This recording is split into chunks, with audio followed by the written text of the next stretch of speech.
nessa segunda parte do conteúdo, nós vamos abordar a água e os sais minerais. Vamos lá. Então, inicialmente, né, é interessante a gente relembrar, né, que quando a gente se refere a 100% da água, né, que apenas 2,5% dessa água nós consideramos como água doce. E desses 2,5%, né, o que está disponível para consumo direto é aproximadamente 0,3%, que estão aí localizados em rios e lagos, né, são as águas superficiais. Quase 70% desses 2,5% de água doce estão congelados. Então aqui, se a gente for ver o consumo de água no Brasil, a gente vai observar que 72% dessa água é utilizada na agricultura. Aqui a distribuição de água no corpo, né? A gente pode perceber que a maior parte da água está concentrada aí no fígado, nos rins e nos pulmões, certo? O nosso cérebro e coração, por exemplo, tem aproximadamente aí 75% de água, e isso é variável, certo? De acordo com a fisiologia do organismo, a idade, certo? Isso varia. Aqui a comparação entre um homem e uma mulher, né, de 70 quilos, nós vamos perceber que no caso do homem 42 litros de água, né, que corresponde a 60% do seu peso, enquanto da mulher corresponde a metade do seu peso, 35 litros. Aqui nós temos a perda de água, né, e a quantidade de água que nós repomos nos alimentos, por meio dos alimentos.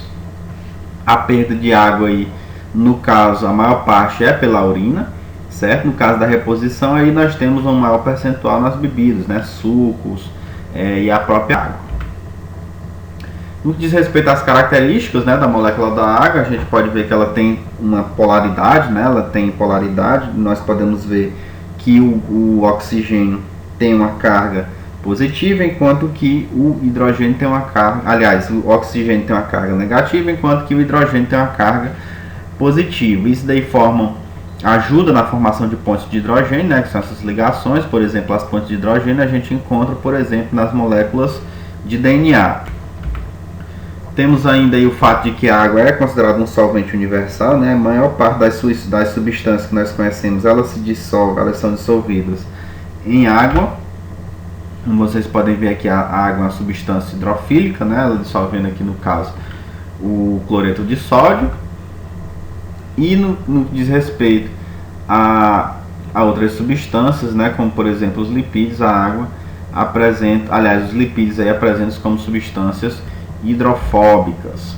Nas reações químicas, né, a água também participa. Aqui vocês estão vendo duas reações. No caso, na primeira que nós estamos vendo a reação de condensação, em que a hidroxila se une a um hidrogênio formando água. No segundo exemplo, nós temos a reação de hidrólise, em que a água é de certa forma quebrada, né, liberando aí um hidrogênio e uma hidroxila. A água como moderador de temperatura, né? Vocês devem lembrar que é um calor específico, é um quantitativo de calor, né? Que é necessário para fazer com que a água se eleve 1 grau, né? Passe, por exemplo, de 14,5 para 15,5 graus Celsius. Temos ainda o calor latente, né, de vaporização, que é justamente essa passagem do estado líquido para o estado gasoso. A água tem uma grande importância biológica, né? Aqui nós temos dois exemplos de processos, né? No caso, a coesão e a tensão superficial. A coesão diz respeito justamente à questão da união dessas moléculas, delas ficarem perto, né? Mais coesas, mais ligadas, permitindo, por exemplo, formar uma tensão, ao passo que alguns insetos conseguem mesmo caminhar, por exemplo, sobre a água, além de aranhas, né? São artrópodes aí, bem leves, né, e que devido a essa tensão superficial eles conseguem caminhar sem quebrar essa coesão, certo? Temos ainda a capilaridade, né, que é justamente essa pressão exercida nas paredes da planta, né, e que faz com que a água, por exemplo, saia da raiz e chegue até as folhas. Em relação aos sais minerais, são consideradas substâncias inorgânicas que são essenciais ao bom funcionamento do nosso organismo, porém elas não são produzidas pelo nosso organismo, né? Nós devemos ingerir diariamente, né, aquelas dissolvidas em água, no caso os íons, e os imobilizados, né, que estão presentes na estrutura esquelética. No caso que os organismos vivos são incapazes, né, de produzir os sais minerais, e a gente deve obter por meio da nutrição, né, por meio da ingestão diária de alguns nutrientes de origem animal ou vegetal.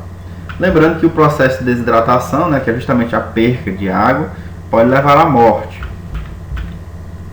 A gente vai ver agora aqui alguns sais minerais, suas funções e as fontes, né, onde a gente encontra eles. Temos inicialmente o cálcio, né, que participa do processo de calcificação e manutenção óssea, de coagulação sanguínea, estruturação dos dentes, condução de impulsos nervosos, contração muscular, além do controle da permeabilidade da membrana e liberação de hormônios. Onde a gente encontra o cálcio? No leite, de seus derivados, né, como queijo, iogurte, vegetais com coloração verde escuro.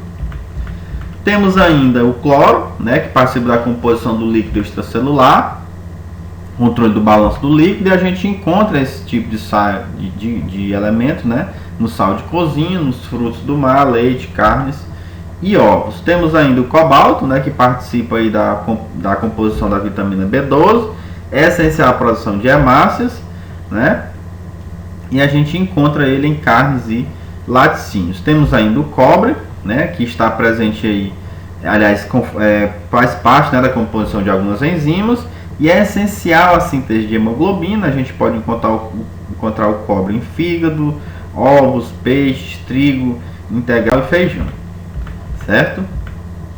Temos também o cromo, que participa aí do metabolismo da glicose. A gente encontra o cromo em carnes, mariscos, cereais integrais e levedos de cerveja. O enxofre, por sua vez, auxilia no metabolismo, faz parte da composição e estruturação das proteínas, né? O enxofre está presente em alguns aminoácidos, a gente pode encontrar ele em carnes, peixes, ovos, feijão, repolho, brócolis, cebola, alho e germe do trigo. Temos ainda o ferro, né, que participa da absorção e transporte do oxigênio no organismo, faz parte da mioglobina, armazenando oxigênio no músculo e participa também da respiração celular. O ferro a gente encontra em vegetais verdes, leite, ovos, carnes, fígado, gema de ovo, aveia, feijão, pinhão e aspargos.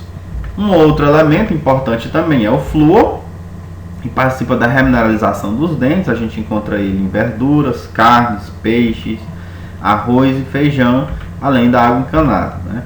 Temos o fósforo, que participa da composição das membranas celulares, né? No caso os fosfolipídios.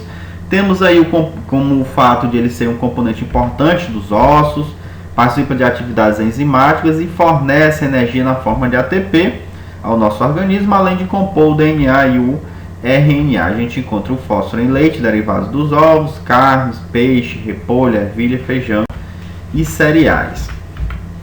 Uma outra substância importante é o iodo, aliás, um outro elemento importante é o iodo, né, que participa da composição dos hormônios aí tireoidianos, né, a tiroxina e a triiodotironina, além de atuar, né, no sistema cardiovascular, esquelético, respiratório e urinário.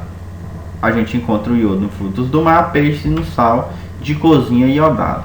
Temos o magnésio, que auxilia nas reações químicas celulares nos processos enzimáticos, além de estar ligado ao funcionamento normal de nervos e músculos. O magnésio a gente encontra em legumes, hortaliças de folhas verdes, nozes, maçã, banana, figo, soja, germe de trigo, aveia, cereais, peixes, carnes, ovos e o feijão. Por sua vez temos o manganês, né, que participa de processos enzimáticos. A gente encontra o manganês em cereais integrais, legumes, cafés e chás. Temos o molibdênio, né, que atua como cofator. A gente o encontra em cereais integrais, leite, leguminosos. Temos o potássio, né, importante elemento que, assim como o sódio, participa aí, por exemplo, da condição do impulso nervoso. Temos aí a participação do potássio na excitabilidade neuromuscular, a transmissão dos impulsos nervosos.